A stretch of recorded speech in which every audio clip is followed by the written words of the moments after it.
Welcome to Stories That Stick, a podcast series about the stories that shape us. So death is not finite, it's not something that happens at the end of our lives, but actually every moment that passes is lost to death because it's already passed.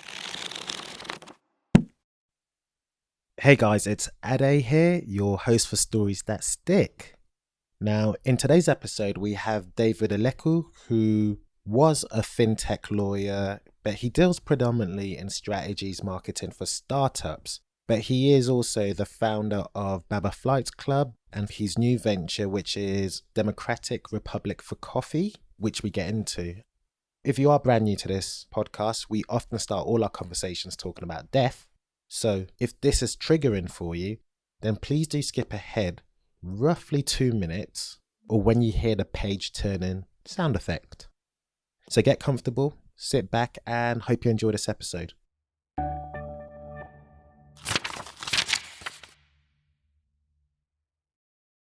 Hey, David. Hey, thanks for having me on. Hey, well, first, I haven't even said welcome, but I'm glad you said thanks.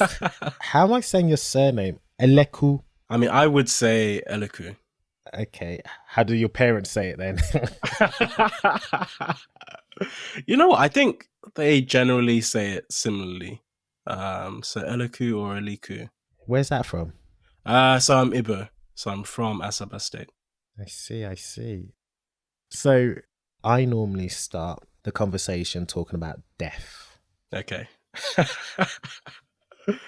Always? Is that like every conversation? Every conversation. Wow, okay. So how do you feel about death as a topic? In terms of my thinking about death, I think I'd probably been quite desensitized very early on because we had a really old car at the time which used to set on fire. One time specifically where we were driving and then cars ahead of us just started like swerving. It was only when we stopped, the flame just wrapped around the car like suddenly, boom.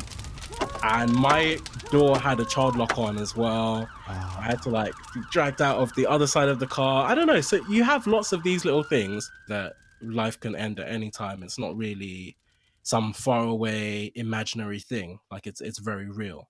And you have no control over when death comes. But a really good quote that well, there's two quotes. So one that just came to mind by Arnold Bennett is, we have and have always had all the time that there is. And that's from a book he wrote called How to Live on 24 Hours a Day. And then the quote from Seneca is something along the lines of, every moment that passes is lost to death. It's a paradigm shift in that it phrases it that death is a continuous process. So death is not finite. It's not something that happens at the end of our lives, but actually every moment that passes is lost to death because it's already died. It's already passed. And so I want to live in a way that, every day I'm contributing to what I want my life to be.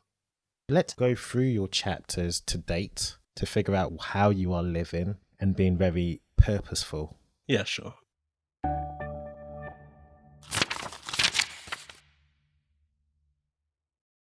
So, who was David during this decade? It's hard actually, because it's not a question I get asked a lot. And it's hard to cherry pick because you typically lean to just wanting to pick your best experiences. Yeah, don't do that. Be honest, because I think, as we know, our shadows is also part of our light, and it's what makes us, so the good and the bad. So don't hesitate to tell me what you recall in this decade. Okay, sure. So my first decade was largely in Nigeria. I mean, I was born in Ghana actually, which is something that not a lot of people know. But I was born in Accra. I grew up for the most part in Nigeria. And I grew up with really bad asthma. So I was always quite sick. I mean, most of my earliest memories are of just being sick, going back and forth to hospital, my bum hurting because of all the injections I needed to get, things like that. So that part wasn't a tremendous amount of fun. My parents both did a mixture of kind of church work and charity work.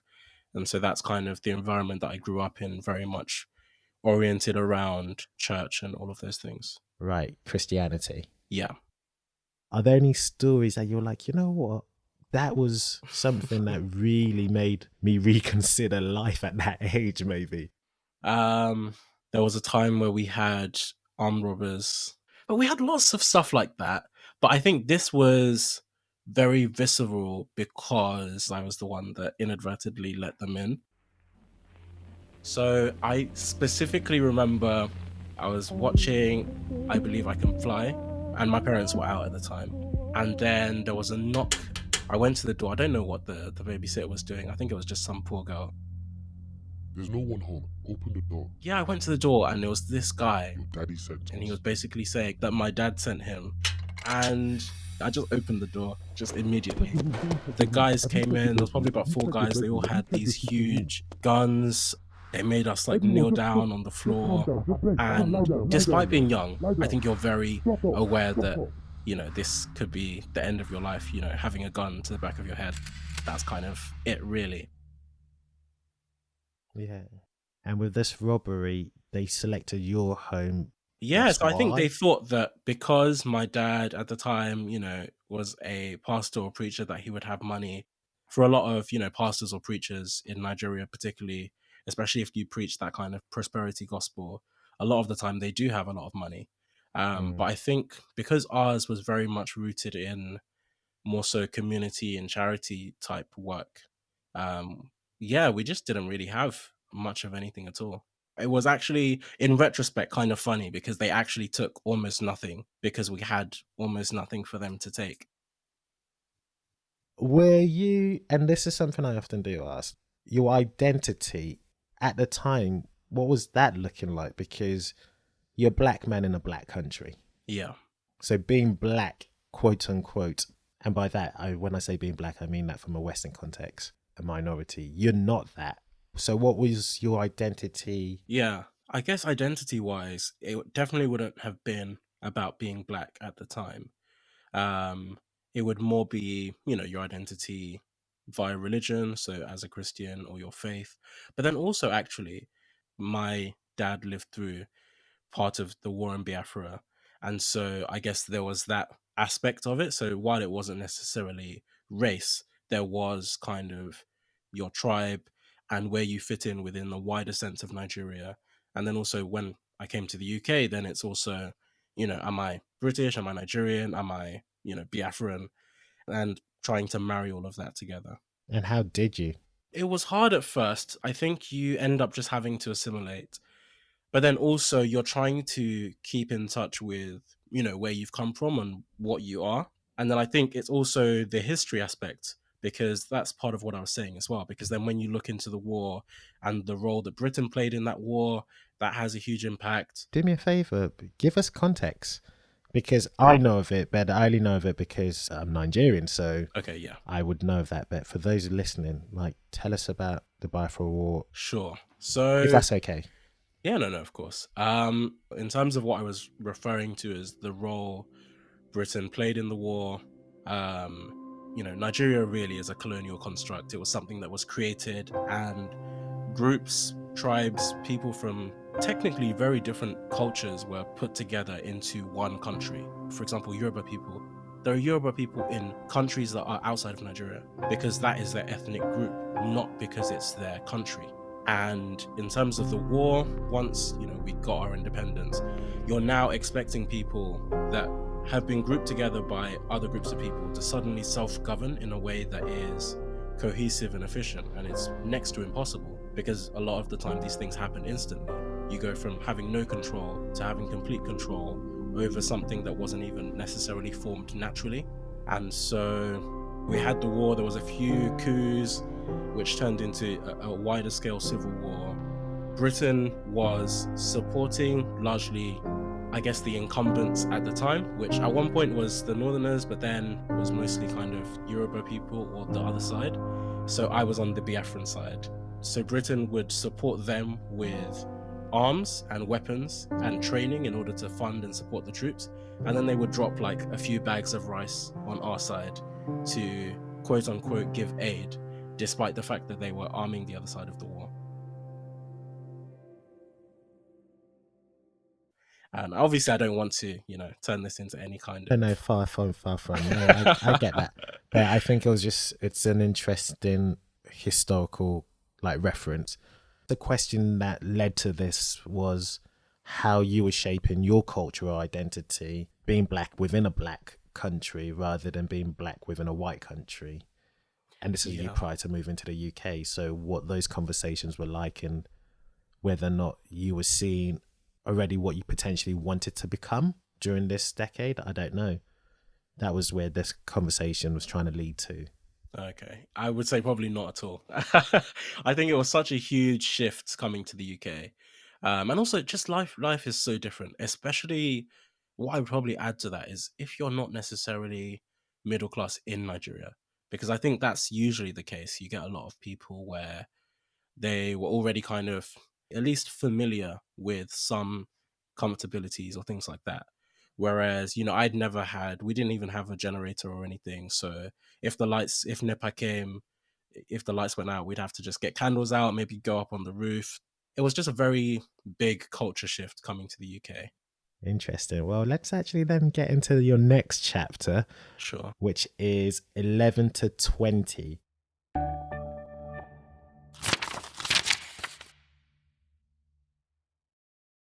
So you're now officially in England. You'd be going through the education system, so secondary school, college, and potentially university. This is a tough decade. Let's not beat around the bush. So who was David during this decade? I would definitely say that I was a troublesome child, unfortunately. And I'm very grateful to my parents for putting up with me because I was, just very silly. In what sense when you say that? So it was a few things. Firstly, we are going back to Nigeria very quickly. I am left-handed. That does not run in Nigeria anywhere, let alone in the schooling system. If you put up your hand to answer a question and it's your left hand, you will have to stand up and get beaten. And so it made me a lot less proactive in terms of wanting to answer questions, wanting to put myself out there, wanting to be noticed or being visible, if that makes sense. Yes. And so I definitely remember that being, a partial factor even coming to the UK, where I wasn't necessarily keen to, raise my hand for things or to get involved in things to that extent.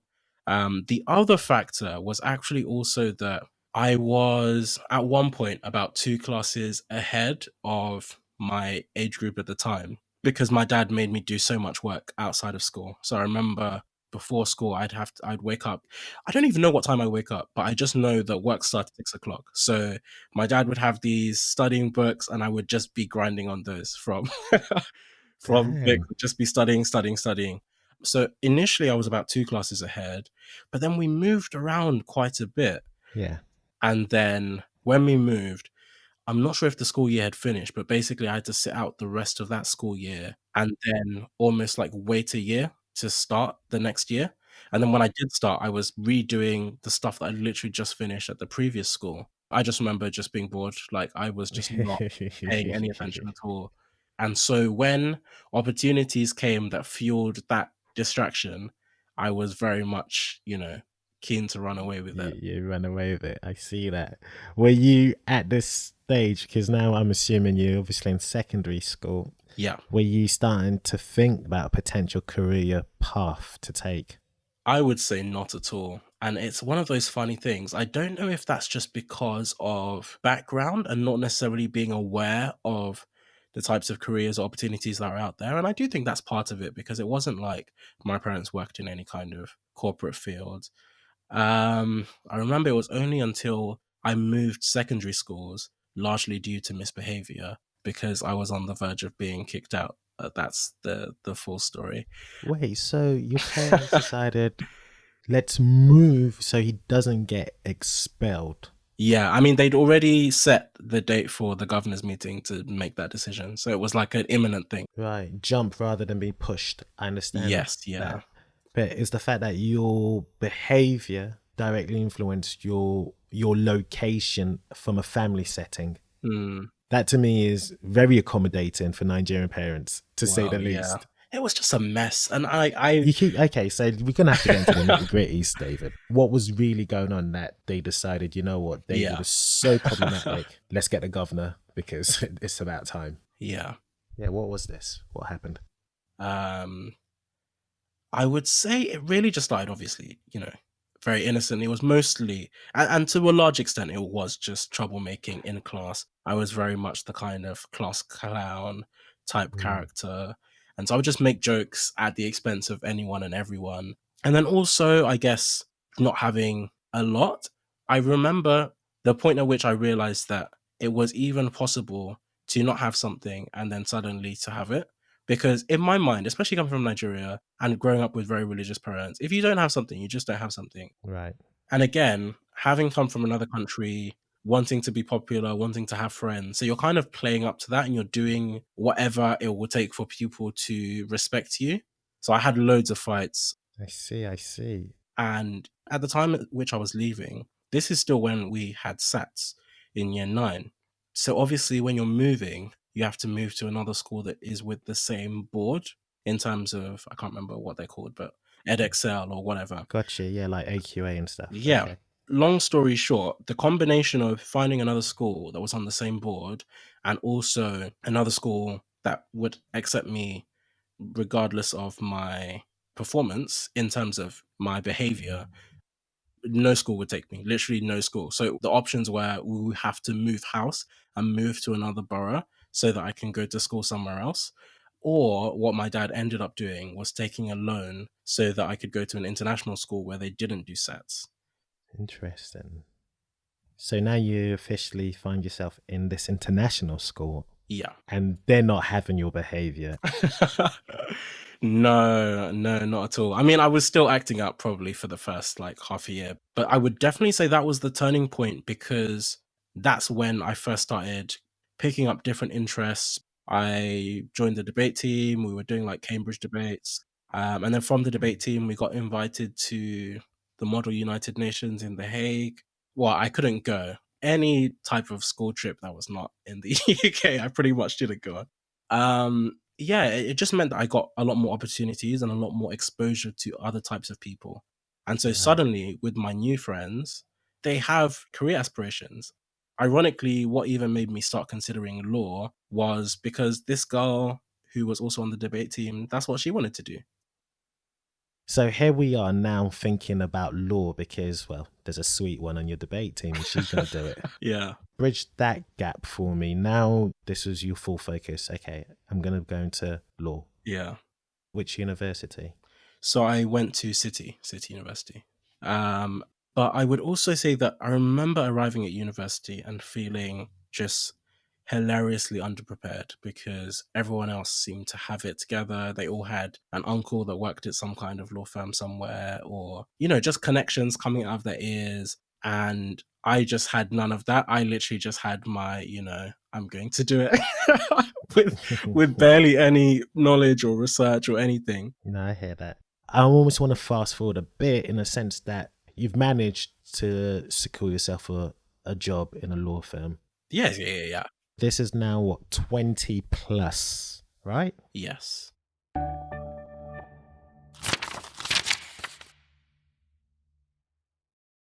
Okay, David, now in 20 plus, take me through what's going on in this decade and then some.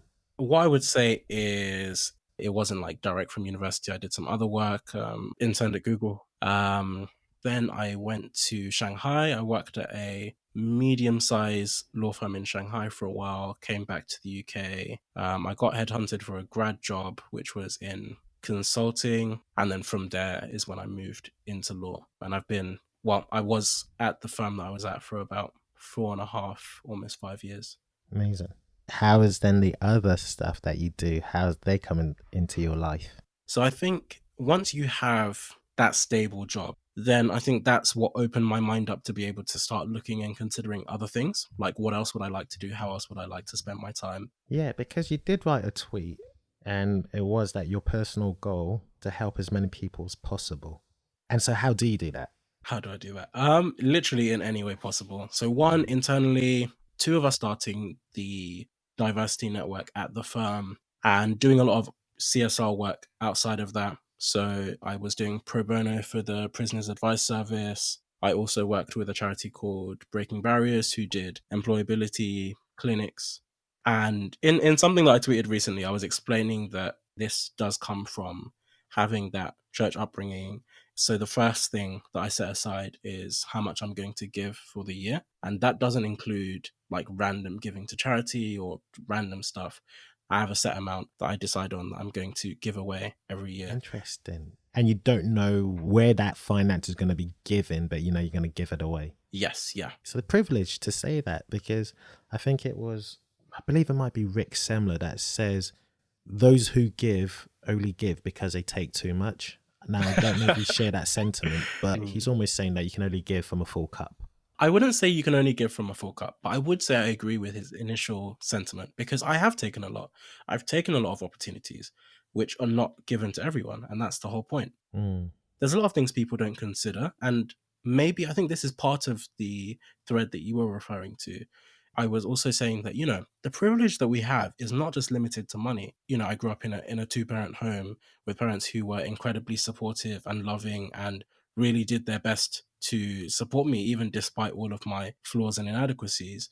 And I had a dad who had a good credit record, who was able to borrow money where necessary to help me do different things. For example, when I went to school, I was doing some statistics thing. They said everyone needed to have this special calculator. We didn't necessarily have money just to go out and buy this calculator, but my dad got a loan to get the calculator so that I could use it.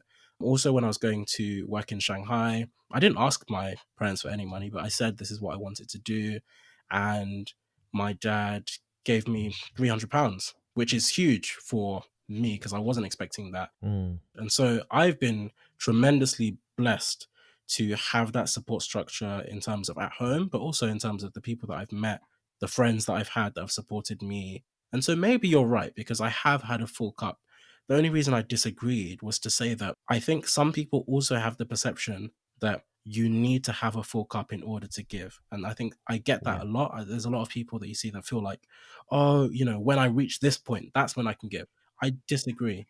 100%, because I think, and I believe it is Seneca that also says this, for the man where enough is too little, nothing's ever good enough, if that makes sense. Yeah. So if you're always assuming that you need to be full, it's never going to be complete, because actually where you are should be full enough. Yeah, I definitely agree with that. Or good enough at the very least. So you are still a lawyer, is that right in saying? Well, I'm currently, you know, transitioning towards other Ventures. skills, other ventures. And those are?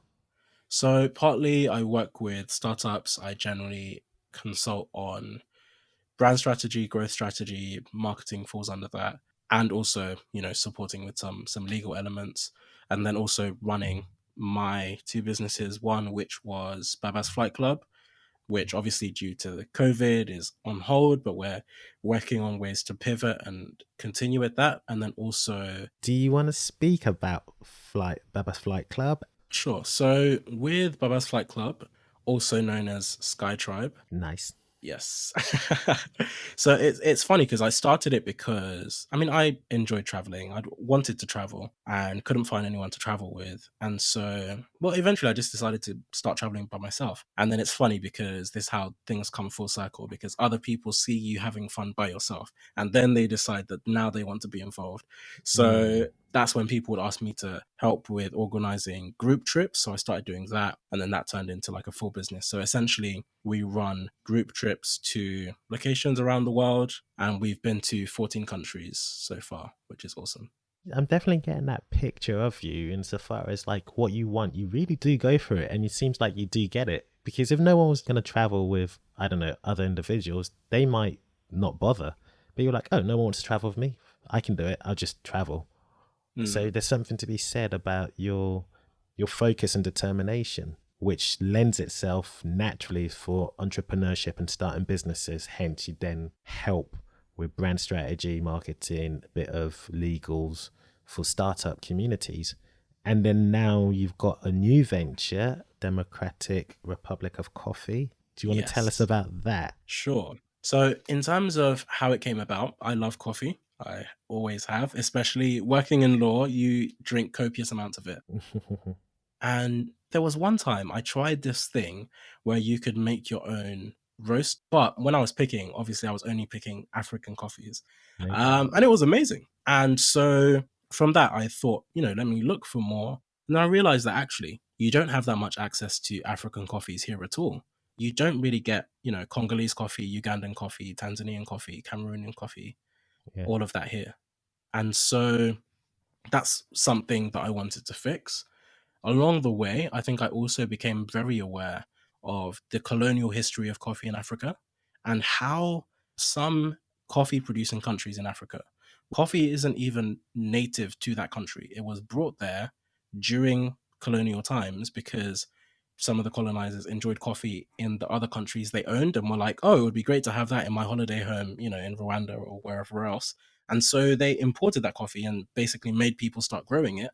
And now that is one of their biggest agricultural exports. But for some reason, we've also decided that we prefer other types of coffee, or we just don't invest enough. We don't support the farmers in those countries at all. And so I think it's just the fact that there's a lot that happens behind the scenes. And I really wanted to do what I can to fix that. I assume when we are purchasing these beans, or this Yeah. coffee, shall I say, what's the social arm here? It's a mix of things. One is that we're working through direct trade relationships, which means that basically farmers know that they can always get, under a fair trade agreement, a fixed amount for their crop. Mhm. However, the issue is that that amount is always fixed. No matter how good the crop is, no matter if they decide to invest in improving the facilities that they have, they're not going to get any more for that. What ends up happening is that because they get a fixed price, when they do produce premium crop, the exporters sell that crop at a premium rate. So basically, the profit is made by exporters and by the companies that end up taking it, rather than by the farmers. The farmers get nothing additional for that. So I guess it's partly built into the structure in terms of what the social aspect is. It's literally the fact that all of the profits from the fact that these beans are more premium and they are, better crop, that is being passed on to the farmers directly, contractually. But then also beyond that, something I wanted to do is working a lot with African creatives across the continent.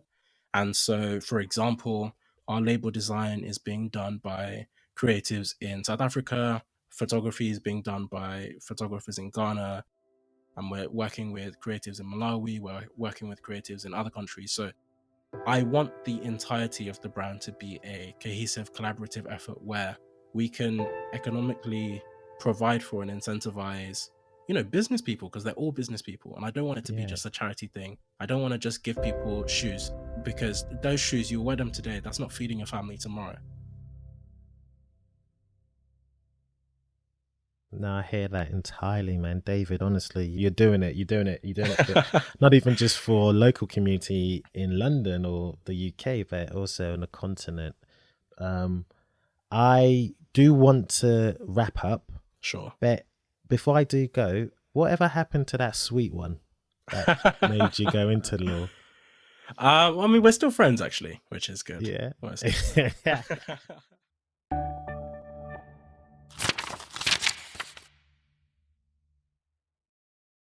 Let's wrap this up.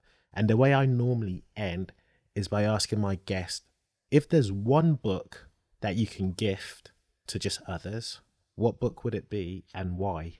Let me think for a second. A book I could gift? Yeah, to others. It's really hard. I'm trying to think of a book that the value of giving it would be maximized. Like, you're going to get the most out of reading this book. I want to say Young Babylon because I think it's severely slept on. It's not a book people would know lots about. The way I would describe it, it's a bit like a Chinese Holden Caulfield, if you've read The Catcher in the Rye. And it's funny because I think that's the part that people don't get. So the main character is a very kind of deadpan, pessimistic, often narcissistic type character. And I don't think people get that part. I think people just assume he's meant to be a normal person. But if you've read The Catcher in the Rye, just expect a very similar character, but in an environment that you're not familiar with. Interesting. Well, amazing. So how can we find you on the World Wide Web? And when, not if, but when we do, what would you like us to do? So you can find me on Twitter at Legend of Baba and on Instagram at Just Call Me Baba. And obviously what I want you to do is follow those pages, but also you should go to demrepcoffee.com and buy some coffee and support the amazing work of farmers and creatives across the continent. And guys, as you know, we will put all of that on the show notes wherever you guys are listening to this podcast. And for our sake, please do share, do comment, do rate, because it really does help us grow. And definitely subscribe so you can hear when we upload the next episode. Until then, guys, do take care. Bye. Hey guys, if you enjoyed today's episode, please do share it. And if you'd like to be featured on the podcast, please do get in touch.